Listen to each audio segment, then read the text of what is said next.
on ragged edge of death, not even close. So, but you know, there are some challenges, and I expect that this year will be there'll probably be some unexpected bumps this year. Tesla held its earnings call yesterday, and the good news is apparently the company is not on the ragged edge of death. So says CEO Elon Musk. Quite a message for investors on a day when the earning figures were bad news. Here's how the Wall Street Journal put it. Tesla's net income slid 71% in the first quarter as the company struggled to overcome competitive pressure overseas and a reputational hit from Chief Executive Elon Musk's polarizing role in the Trump administration.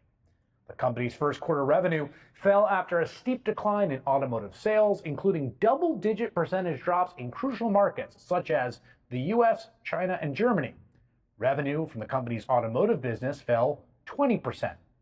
The numbers were so far below Wall Street's expectations that Tesla declined to offer a forecast for sales and profits for the rest of the year, as is customary, saying there was too much economic uncertainty. As one analyst put it, this is the worst performance I've seen in Tesla's history. Now, somewhat oddly, I gotta say, Tesla stock was up more than 5% today because, as I understand it, the glimmer of hope for people that are hardcore Tesla stock enthusiasts, and there are many, came from Musk himself, who said on the earnings call that he was gonna start spending more time with Tesla and less time chainsawing the federal government. Problem, of course, is that Musk himself is the root cause of all the damage that Tesla has suffered to its brand. A CNBC All-America Economic Survey released yesterday asked people how they feel about Musk and Tesla. Well, get this, Republicans still overwhelmingly approve of Musk, but everyone else, not so much. But Democrats, Musk is down 82%. Now, that's a bit problematic for Tesla, given that, according to that same poll, those Democrats who overwhelmingly dislike Tesla are the most enthusiastic and most likely to buy an electric vehicle. The flip side of that, as a Republican pollster for the survey said, is that where Tesla is strongest is among the people least likely to buy an electric vehicle. Stephanie Ruhle is the NBC News senior business analyst, host of the 11th Hour on MSNBC, and she joins me now. Stephanie, I have never quite seen any company do to its brand what Tesla has done to its brand, what Musk has done to the brand of Tesla over the past year.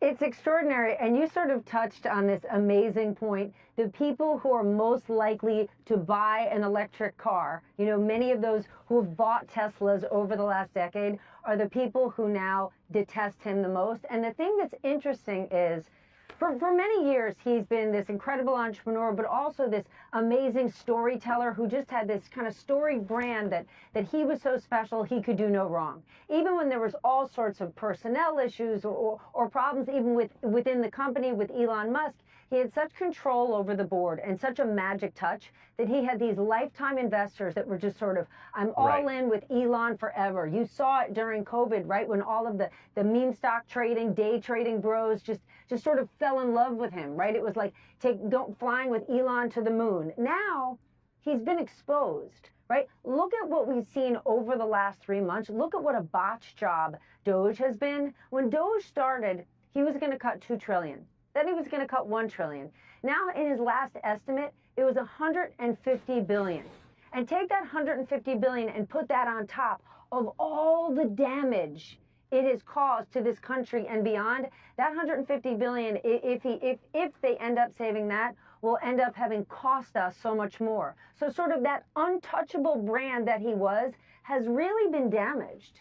Yeah, that point you made, you know, people call it a story stock, and it's you know, its ratio, a price to earnings ratio is just orders of magnitude bigger than other stocks. And part of that is like this belief that he can make magic happen. It was so funny because yesterday, at the same time that I was seeing that graph of like what his promises were on Doge savings to what the reality was, in the same earnings call, he said, we're going to get fully autonomous self-driving this year. We're going to roll it out. Now, this has become a bit almost in Tesla world. And I want to play this supercut of him promising this. It's like waiting for Godot. Like it's always right around the corner. Take a listen.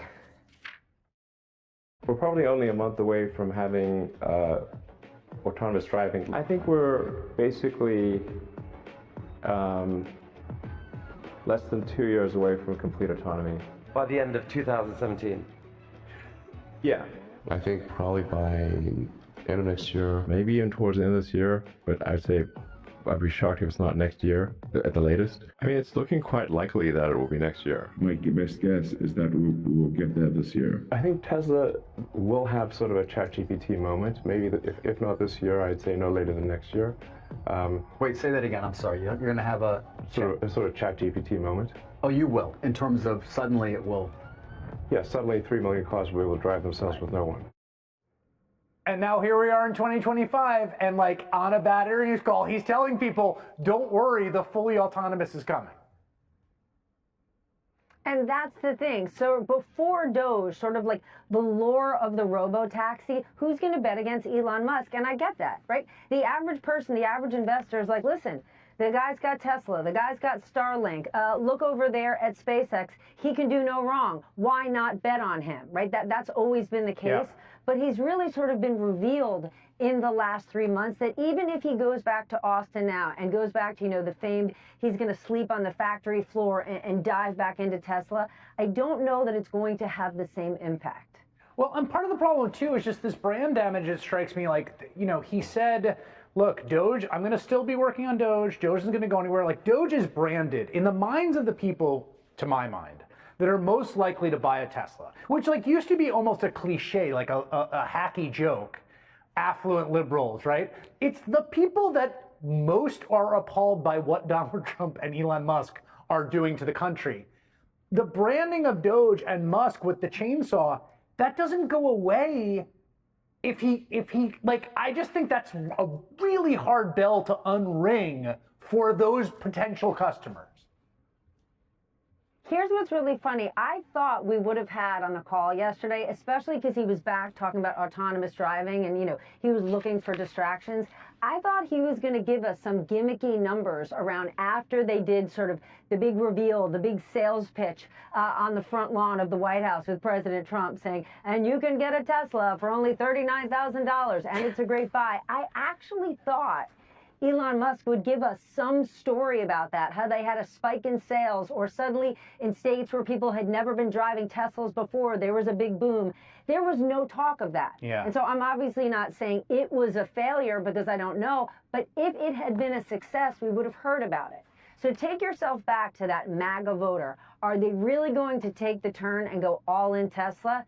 I can't imagine that's the case. And if you look at the numbers aren't bearing out here. They aren't going well for Tesla in Europe, and in China, they're getting crushed right now. I want to ask you, since I have you here, about the tariffs, because Trump is now, he's negotiating against him. I mean, the whole thing is so clear. Wall Street's desperate for him to call it off. Bessent is doing everything he can to whittle him down. Pete Navarro doesn't want to call it off. Trump is indecisive because he loves tariffs on the one hand, but he hates the fact that it's tanking the markets and he's hearing all this bad stuff. So he's caught between a rock and a hard place. He's negotiating himself. Can you, like, what, does anyone have any idea where this is going? No. I mean, I think the answer is no, right?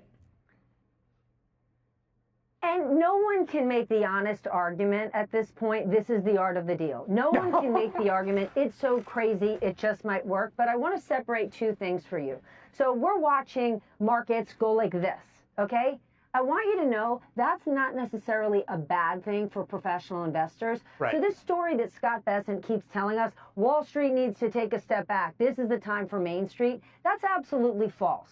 Because banks make a ton of money in volatile times because of all the trading that's happening. And you're watching, the underlying economy is really good. So that's why as soon as we get a whiff or a hint from the administration that there's trade deals, the market soars.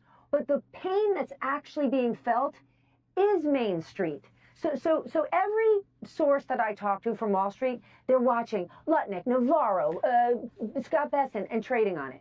But there's not a single business leader that's listening to any of that poppycocks coming out of the White House and making a move. I'm talking big business or small business. They're paralyzed. Right. And so I just want to stress to our audience this noise that, like, it's time for Wall Street to take a step back. It's Main Street that's hurting, and it's not the consumer yet. But take a look at those cargo ships that are coming in from LA. Yeah. What is it, 60% down? Come 2-3 weeks when shelves are empty. Come 2-3 months when you and I need to buy school supplies for our kids. Those shelves will be empty, or things will be 5, 10, 30 times more expensive. That's when it's really going to hit the consumer. So this idea that we're doing it for Main Street, I don't see any evidence of it yet. Yeah, it's a great point that Wall Street's able to sort of move very quickly in dealing with this sort of stimulus response, but actual companies, small business, big companies, much longer time lags, and we're going to see where this all goes. Some of it is already, some of the pain is already sort of baked in. We'll see how long this lasts. Stephanie Ruhle, always a pleasure. Thank you, Steph.